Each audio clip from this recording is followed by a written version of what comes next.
Media portals पर chief justice of India DY Chandrachud headline बने हुए हैं और इस वक्त किसी बड़े राजनेता से ज्यादा राजनीतिक गलियारों में chief justice of India DY Chandrachud ही सुर्खियां बटोर रहे हैं। बड़े बड़े शब्दों में लिखा हुआ है, अयोध्या राम मंदिर मस्जिद के हल के लिए सीजेआई चंद्रचूड़ ने क्या किया, खुद बताई कहानी।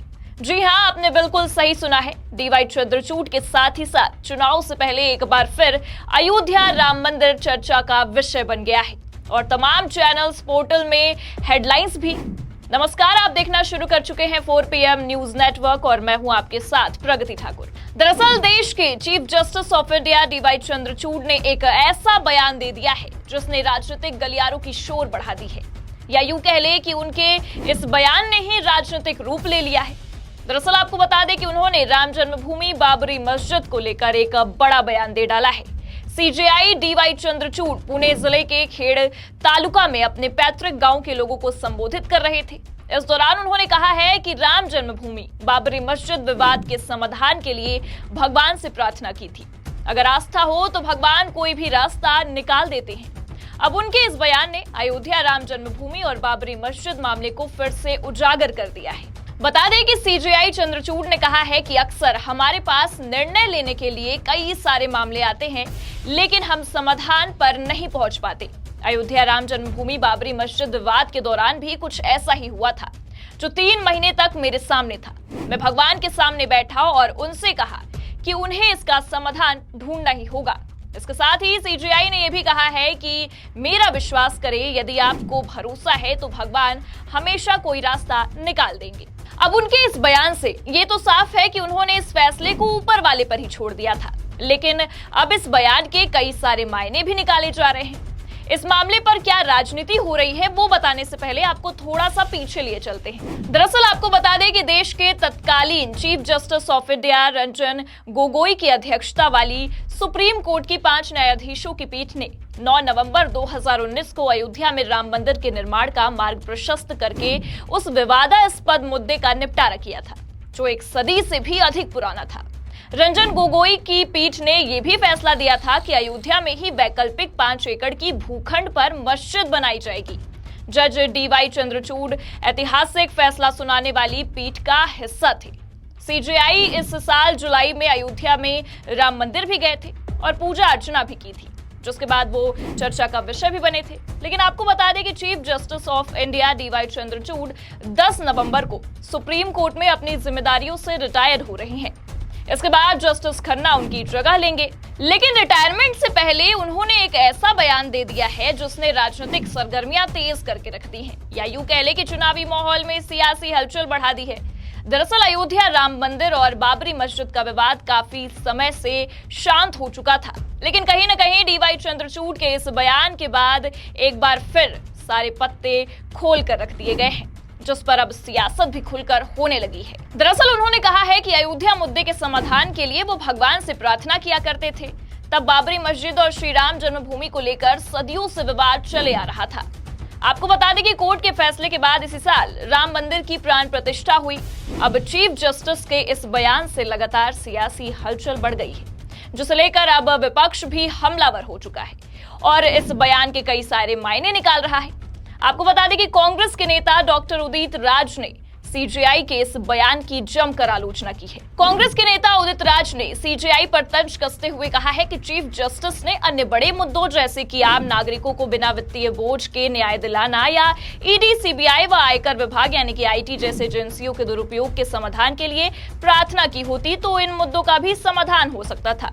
विस्तार में आपको बताते हैं। दरअसल उदित राज ने सोशल मीडिया एक्स प्लेटफॉर्म पर पोस्ट किया है। पोस्ट करते हुए इस मामले पर अपनी प्रतिक्रिया भी जाहिर की है और लिखा है, मुख्य न्यायाधीश चंद्रचूड़ जी ने कहा, अयोध्या मुद्दे के समाधान के लिए भगवान से प्रार्थना की। कुछ और मुद्दों पर प्रार्थना करते तो उसका भी समाधान हो जाता, जैसे एक आम आदमी हाई कोर्ट और सुप्रीम कोर्ट से बिना पैसे के न्याय ले पाता, ईडी, सीबीआई और आईटी का दुरुपयोग बंद हो जाता। अब उदित राज के इस पोस्ट के ही कई मायने निकलकर भी सामने आ रहे हैं। गौरतलब है कि विपक्ष अक्सर ईडी, सीबीआई जैसे कई मामलों को लेकर सत्ता पक्ष यानी कि बीजेपी सरकार पर हमलावर हुआ करता है, जिसके बाद कई मायनों में ये पोस्ट ये दावा करते भी नजर आ रहे हैं कि कांग्रेस के दिग्गज नेता उदित राज ने सीजेआई चंद्रचूड़ के साथ ही साथ बीजेपी पर भी कहीं न कहीं निशाना साध दिया है और कई मायनों में सीजेआई के इस बयान को बीजेपी से साफ तौर पर जोड़ दिया है। सीजेआई चंद्रचूड़ ने कहा था कि उन्होंने भगवान के सामने अपने घर में बैठकर राम जन्मभूमि बाबरी मस्जिद विवाद का समाधान खोजने की प्रार्थना की थी। साल 2019 में तत्कालीन चीफ जस्टिस रंजन गोगोई की अध्यक्षता वाली बेंच ने उक्त जमीन पर राम मंदिर बनाने के पक्ष में फैसला सुनाया था। आपको बता दें, उसी बेंच में जस्टिस डीवाई चंद्रचूड़ भी शामिल थे। इसलिए अब ये बयानबाजियां सीजेआई चंद्रचूड़ के साथ ही साथ बीजेपी को भी एक बार फिर कटघरे में खड़ा कर रही हैं और विवादों के घेरे में शामिल करने के लिए तैयार हो चुकी हैं। या यूं कह ले कि कहीं न कहीं सीजेआई चंद्रचूड़ ने बैठे बिठाए अपने इस बयान से विपक्ष की पार्टियों को मुद्दा दे दिया है, जिससे अब विपक्ष हमलावर होने में कोई कोर कसर नहीं छोड़ने वाली है। बता दें कि राम जन्मभूमि बाबरी मस्जिद विवाद साल 1822 से लंबित है।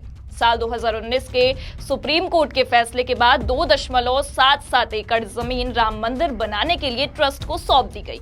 अदालत ने सरकार को उत्तर प्रदेश सुन्नी सेंट्रल वक्फ बोर्ड को 1992 में ध्वस्त की गई बाबरी मस्जिद के स्थान पर एक अन्य मस्जिद बनाने के लिए अन्य स्थान पर 5 एकड़ वैकल्पिक भूमि देने का भी आदेश दिया। लेकिन आपको बता दें कि अब सीजेआई के इस बयान पर विवादास्पद टिप्पणियां रुकने का नाम नहीं ले रही हैं। तमाम मीडिया पोर्टल और चैनल की अगर माने तो लगातार विपक्ष के नेताओं के इस बयान को लेकर प्रतिक्रियाएं भी सामने आ रही हैं। इसी बीच मीडिया ने जब समाजवादी पार्टी के नेता रामगोपाल यादव से इस विषय पर बातचीत की और रामगोपाल यादव से जब सीजेआई चंद्रचूड़ के बयान पर सवाल पूछा गया तो उन्होंने कहा, हमें कोई टिप्पणी ही नहीं करनी है। जब भूतों को जिंदा करते हो और वो भूत बन जाते हैं और जस्टिस के पीछे पड़ जाते हैं, अब कहाँ है? आपको अभी भी बाबरी मस्जिद और मंदिर दिख रहा है। मीडिया चैनल्स का तो ये भी कहना है कि इस मामले पर रामगोपाल यादव ने सीजेआई चंद्रचूड़ को लेकर विवादित टिप्पणी भी की है। हालांकि अब न्यूज एजेंसी एएनआई से बातचीत के दौरान रामगोपाल ने कहा है कि इस मामले पर उनकी किसी भी मीडिया चैनल से बातचीत नहीं हुई है और उन्होंने सीजेआई को लेकर कोई भी टिप्पणी नहीं की है। क्या कुछ कह रहे हैं वो पहले आप सुनिए, फिर इस पर हम और चर्चा करते हैं। कोई सीजेआई संबंध पर सवाल ही किसी ने नहीं पूछा। Nobody has asked any question about CJI. CJI is a very erudite person, excellent person. अरे हमने कौन सी टिप्पणी की? जब तक सीजीआई के बारे में किसी ने पूछा ही नहीं, दादा कोई चीज जोड़ो अलग बात। हमसे सिर्फ बहराइच के बारे में पूछा, उसके बारे में पूछा, तो बहराइच के लोग ये कह रहे, फलाना ये कह रहे, सीजीआई का तो कोई सवाल ही नहीं। जैसा कि आपने सुना कि सपा के सांसद रामगोपाल यादव ने कहा कि मुझसे सीजेआई के बारे में किसी ने कुछ भी नहीं पूछा था, लेकिन फिर भी मीडिया चैनल्स के द्वारा विवादास्पद खबरें चलाना बस ये इशारा करती नजर आ रही है कि कहीं न कहीं सीजेआई के बयानों से जो राजनीतिक शोर सियासी गलियारों में पसरा है, उसको दबाने की पूरी कोशिश हो रही है। लेकिन इन सब के बीच अब ये तो साफ है कि इस बयान ने सियासी गलियारों में अपनी जगह बना ली है और कहीं न कहीं इस बयान से सीजेआई चंद्रचूड़ के साथ ही साथ बीजेपी आलाकमान की भी मुश्किलें बढ़ने वाली हैं, क्योंकि कहीं न कहीं विपक्ष इस बयान के तार अब सीबीआई, ईडी के साथ जोड़ते हुए बीजेपी पर भी हमलावर हो रहा है। फिलहाल अभी तक इस मामले पर सत्ता पक्ष यानी कि केंद्र में बैठी भारतीय जनता पार्टी की ओर से किसी भी तरह की कोई प्रतिक्रिया सामने नहीं आई है, जो कहीं न कहीं ये भी साफ कर रही है कि इस चुनावी माहौल में बीजेपी अपने कदमों को फूंक फूंक कर रख रही है। लेकिन वहीं दूसरी ओर अगर नजर डाले तो विपक्ष इस मुद्दे को इस चुनावी रणभूमि में हावी करने के लिए पूरी तरह से तैयार है, जो इस चुनावी जुमलेबाजी में बीजेपी की मुश्किलें बढ़ाने के लिए काफी है।